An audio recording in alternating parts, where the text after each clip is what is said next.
Hello and good day everyone. My name is Reza Santiago and today I will going to discuss the analysis of the Kartilya ng Katipunan, and this is the continuation of Miss Wanan's report. So, in the contemporary eyes, the Katipunan can be criticized because of these provisions. So, the provisions of the Kartilya ng Katipunan are important ideologies and values of conduct that will be a primary consideration in the Philippine society's flourishing. However, it also important to remember that these are ideologies and codes of conduct that are allocated and required to be followed by the people of that time.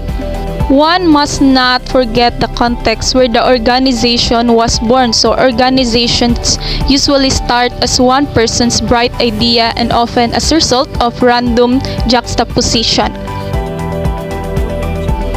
So not even in Europe or in the whole of the West at that juncture recognized the problem of gender inequality. So according to Mr. Reyes, that the men and women were far from the equal during the time of the Katipunan, and delivers what is obviously the main point about the responsibility of leadership. And then, it can be argued that Katipunan's recognition of women as important partners in the struggle, as reflected not just in Kartilya but also in the organizational structure of fraternity where a women's unit was established, is an endeavor advanced for its time. So aside from Rizal's known letter to the women of Malolos, no same effort by the supposed cosmopolitan propaganda movement was achieved until the movement's eventual disintegration in the latter part of the 1890s. So the implication of the letter of Rizal to the women of Malolos for the female population of country, he argued that women's value was contingent or nakabatay on their contribution to the Filipino identity, stressing how the character of motherhood reflected the character of motherland.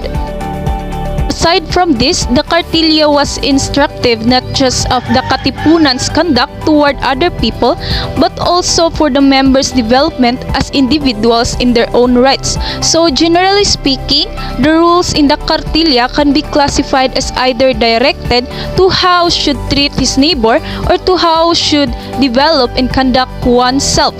Both are essential to the success and fulfillment of the Katipunan's ideals. So like for example, the Kartilya's teachings on honoring one's word and not wasting time are teachings directed towards self-development. So while the rules on treating the neighbor's wife, children, and brothers the way that you want yours to be treated is an instruction on how Katipuneros should treat and regard their neighbors. So, all in all, proper reading of the Kartilya will reveal a more thorough understanding of the Katipunan and the significant role that it played in the revolution and the unfolding of the Philippine history as we know it. So thank you for listening and watching. So hope you learned something about the analysis of the Kartilya ng Katipunan. Thank you so much and God bless us all.